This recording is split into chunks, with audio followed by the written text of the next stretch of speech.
50ಕ್ಕೂ ಹೆಚ್ಚು ಸಾಗುವಳಿ ಚೀಟಿ ಅಕ್ರಮ. ನಗರದಲ್ಲಿ ಪತ್ರಿಕಾಗೋಷ್ಠಿಯನ್ನು ನಡೆಸಿ ಮಾತನಾಡಿದ ಮಾಹಿತಿ ಹಕ್ಕು ಕಾರ್ಯಕರ್ತ ಎಂಎ ಸಲಾವುದ್ದೀನ್, ಕಳಸಾ ತಾಲೂಕಿನ ತಾಲೂಕು ಕಚೇರಿಯಲ್ಲಿ 50ಕ್ಕೂ ಹೆಚ್ಚು ಸಾಗುವಳಿ ಚೀಟಿ ಅಕ್ರಮವಾಗಿ ನೀಡಿರುವ ಕುರಿತು ಲೋಕಾಯುಕ್ತದಲ್ಲಿ ದೂರು ದಾಖಲಿಸಿರುತ್ತೇನೆ.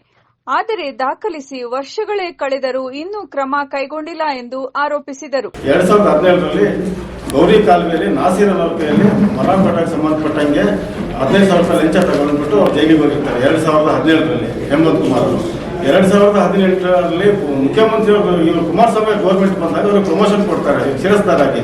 ಯಾವುದೇ ಲೋಕಾಯುಕ್ತದಲ್ಲಿ ಪ್ರಕರಣದಲ್ಲಿ ಇದ್ದಾಗ ಪ್ರಕರಣ ಅಂತ್ಯ ಆಗೋರಿಗೆ ಯಾವುದೇ ಪ್ರಮೋಷನ್ ಕೊಡುವಾಗಿಲ್ಲ.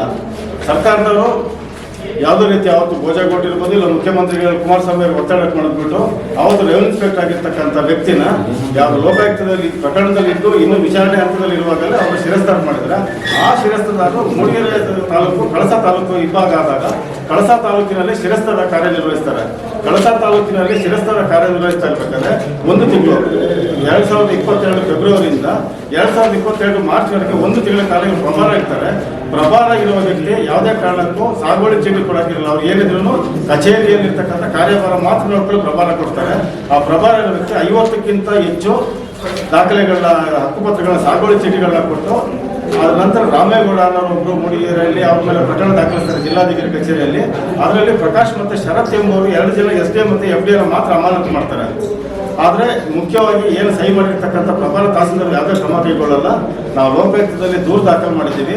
ಅವ್ರ ಮೇಲೆ ಸತ್ಯ ತನಿಖೆ ಆಗಬೇಕು ಮತ್ತು ಅವ್ರನ್ನ ಕೂಡಲೇ ಅವ್ರನ್ನ ಇಲಾಖೆಯಿಂದ ವಜಾ ಮಾಡಬೇಕು ಅಂತ ಹೇಳ್ಬಿಟ್ಟು ಜಿಲ್ಲಾಧಿಕಾರಿಗಳು ಸಹ ಅಷ್ಟೇ ಅವ್ರು 15 ದಿನದ ಕಚೇರಿಯಲ್ಲೇ ಇರ್ತಾರೆ. ನಾವು ಯಾವ ಲೋಕಾಯುಕ್ತ ಆಫೀಸಿಗೆ ಬಂದ್ರೂ ಇಲ್ಲಿ ಒಬ್ಬರು MLC ಮನೆಯಲ್ಲೇ ವಾಸ್ತವ ಮಾಡಿರ್ತಾರೆ. ಬೆಳಗ್ಗೆ ಸಂಜೆ ಅಲ್ಲೇ ಇರ್ತಾರೆ, ಕಚೇರಿ ಕೆಲಸ ಮಾಡಲ್ಲ.